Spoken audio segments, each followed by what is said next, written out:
auditorio. Muchas gracias. Oye, Paulina, justamente estamos viendo los esfuerzos que hace el gobierno del estado para, de alguna manera, pues que todo vaya de manera regular para este regreso a clases. La opción también es enviarlos o no enviarlos para darles tranquilidad a los papás. Ustedes en Mexicanos Primero, ¿qué lectura le dan a este regreso a clases el próximo lunes? Mira, nosotros hemos hecho análisis desde el principio de la pandemia, inclusive sacamos una investigación, fuimos los primeros en sacar una investigación de cómo es la educación en tiempos de pandemia en México, específicamente en el estado de Jalisco. Y bueno, después sacamos otra 500 días de la pandemia, y lo que podría decirte es que México en general y el estado de Jalisco no es la excepción.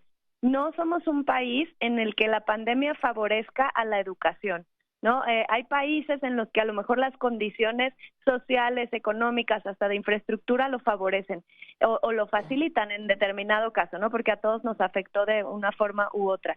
Sin embargo, en nuestro país la educación se ha visto seriamente afectada y especialmente las personas, niños y niñas que están en condiciones de alto grado de marginación o de pobreza. ¿Por qué? Porque, bueno, no tenemos las condiciones, en todos los hogares no hay internet, no hay computadoras para todos, celulares para todos o aparatos electrónicos para seguir la educación en la distancia. Y de igual manera, tampoco no es solo eso, también está el asunto de si tienen compañía en los hogares de papá o mamá, por ejemplo, que puedan estar al pendiente de la educación, si tienen útiles escolares, si tienen un espacio físico en el que puedan tomar la educación, ¿no? Entonces, además de eso, también se vio afectada durante la pandemia el tema de la salud socioemocional.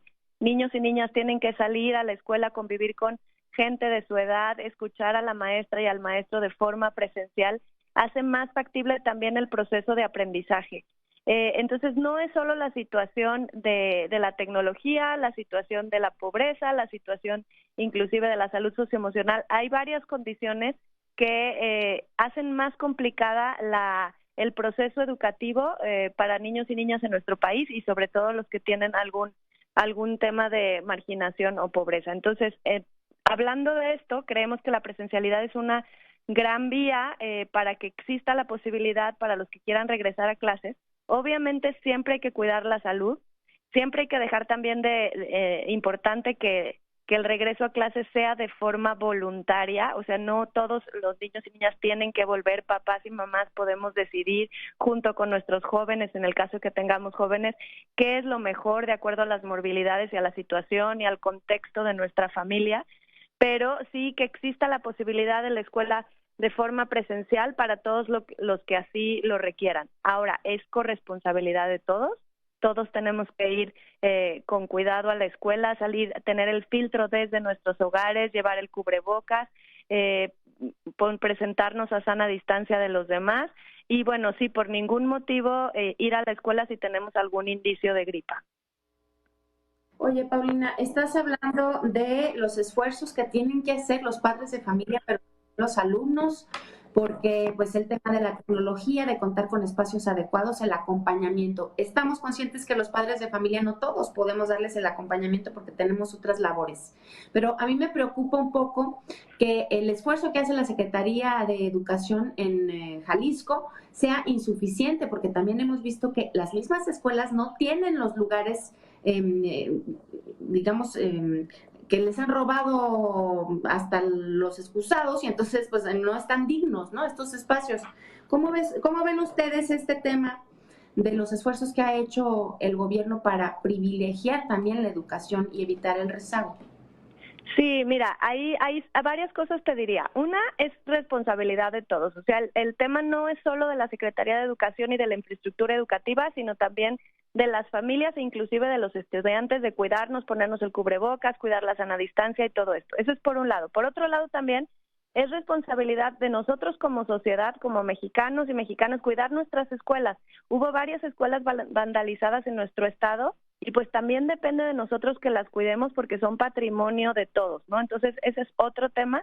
Y también el tema del presupuesto, que bien lo señalas. Nosotros hicimos una presentación ante tanto los diputados como ante el propio Ejecutivo de cómo podría ser un presupuesto adecuado en tiempos de pandemia donde se privilegie y se otorgue el presupuesto para favorecer el proceso educativo cuando estamos en una situación como la que nos encontramos, ¿no? ¿Qué se debe de cuidar primordialmente en esta etapa? Bueno, la recuperación de los aprendizajes, que los que vuelvan a la escuela recuperen los aprendizajes que perdieron en el tiempo anterior, ¿no? En los más de 500 días que estuvieron cerradas las escuelas. Luego la otra es la recuperación de las personas. Jóvenes, niños y niñas que perdieron la escuela, que abandonaron la escuela, hay que recuperarlos a ellos, que vuelvan a la escuela, que a pesar de lo que haya sucedido, no se retrasen y regresen a la escuela nuevamente. Y la otra también es recuperación de la salud socioemocional. Entonces, para todo eso tiene que haber presupuesto educativo. Lo que te comentaría es que sí se aumentó la partida presupuestal destinada para esto.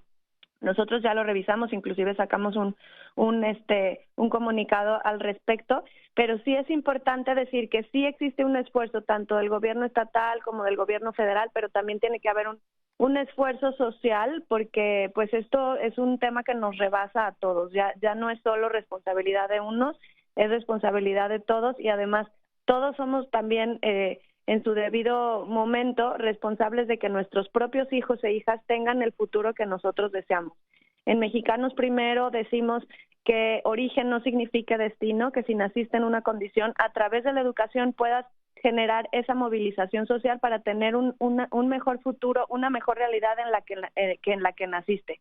Y bueno, la pandemia ha venido a complicar las cosas, pero no por eso debemos detenernos y debemos de buscar que la educación tenga la calidad que deseamos. Está en nuestro artículo 3 de la Constitución, y bueno, la pandemia no puede detenerlo, no puede detener el derecho existe y el derecho se tiene que cumplir para todas y para todos. Totalmente de acuerdo contigo, Paulina. Y precisamente como es un derecho, fíjate que me ha llamado mucho la atención. Hace ratito platicábamos sobre las pruebas, este esfuerzo que hace el gobierno precisamente para detectar casos COVID y así, pues de alguna manera contenerlos y que esto no se haga un caos. Para docentes, específicamente fue lo que dijo el gobernador del estado. En el área privada educativa, yo he estado recibiendo algunos mensajes de quienes aseguran que les están pidiendo pruebas, no se especifica si de antígenos, PCR, en fin, que tengan una vigencia no mayor a 48 horas, evidentemente negativas, para poder dejar entrar a los niños a sus clases presenciales. Esto, ¿ustedes cómo lo ven? Porque hay muchos papás que se están quejando. Por un lado es protegerlos, sí, pero por otro lado que sea obligatorio, pues no a todo el mundo le sienta bien. Bueno, ahí sí es un tema privado, y cuando ya hablamos de colegios particulares, pues los colegios también tienen el derecho de solicitar ciertas medidas de acuerdo a cómo están organizados ellos cada uno. Lo que sí te podría decir es que sí es obligación del Estado, en el caso del Estado, de poner lineamientos adecuados, ¿no? Y los lineamientos son la cantidad de estudiantes que debe de haber en cada salón, la ventilación que debe de haber en cada salón, también todo el asunto de si van con cubrebocas, si no van con cubrebocas. Todo eso lo regula la Secretaría de Educación para colegios particulares como para escuelas públicas.